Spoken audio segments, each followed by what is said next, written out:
Hi everyone, I'm Ali GREYMOND. I just wanted to remind you today that OCD thoughts can come without anxiety.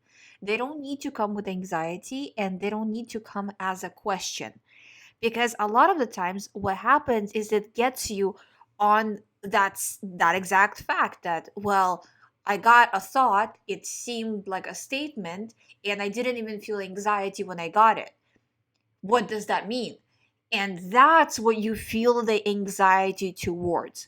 What does that mean that I got the thought without anxiety? So, do you see how it either gets you on the anxiety right from the get go, or after on why didn't I feel anxiety? Both are OCD, both mean the exact same thing, that you have OCD and that your brain is trying to send you a thought in a slightly different way, and you need to be laser focused on disregarding. However, it comes in, again, as an urge, as a thought, as a statement, as a dream, as a sensation, as a feeling, as a question, all of it is OCD. It can come in any way, it can come in as a physical sensation. That's also normal. Your job is to say, this is following my theme, I'm choosing to disregard. And sometimes people ask me, well, is it okay to say something to OCD? Actually, I get this question for pretty much all my clients. And yes, it is okay to say something to OCD. I know a lot of people say, don't respond at all. But in the moment, it's hard, it's really hard not to respond at all. So, and if you take that and compare it to a person who doesn't have OCD, everybody gets weird thoughts, right? People with OCD and people without OCD gets the same thoughts. This has been proven in studies. If a person without OCD gets a strange thought, what do? They say, that doesn't make sense, and they move on. So technically, they did a one line response. So one line is okay, but it's when you're, well, how does it feel? Well, what does this mean? And then you start to spin it. That's very bad. But if you just said one line, that's fine. The other thing about saying one line response that I wanted to also mention is you want to make sure that that one line response doesn't become like a mantra, like a magical saying that you say over and over again to make the anxiety go away. When you respond to OCD and then choose to move on, the anxiety will not go away. So the OCD will still stay with you throughout the day. But as you refuse to actively engage it, it starts to lose power. So you will hear it in your mind less. It will be less prominent, less anxiety producing. The level of anxiety will be lower.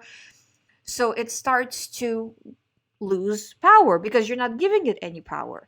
But will it still be there? Yes. Will you need to accept it for now? Yes. It's not going to be always like that. This is not a life sentence.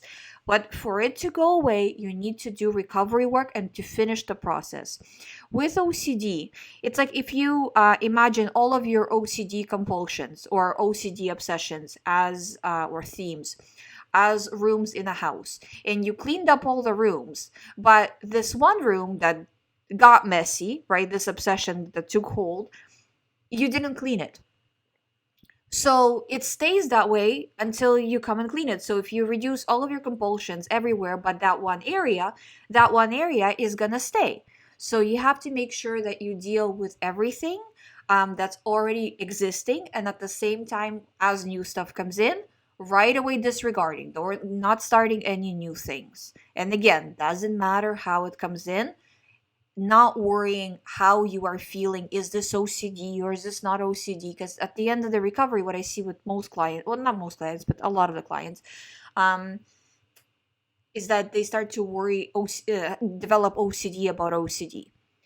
I'm worried. What if I'm not doing the recovery correctly? What if I don't recover? Somebody on the internet said that they didn't recover. What does that mean? People say that all the time.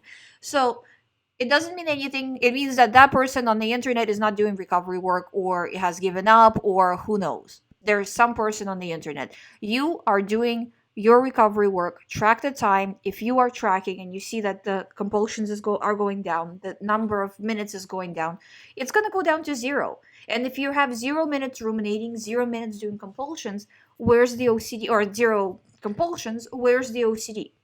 So it's just step by step reducing.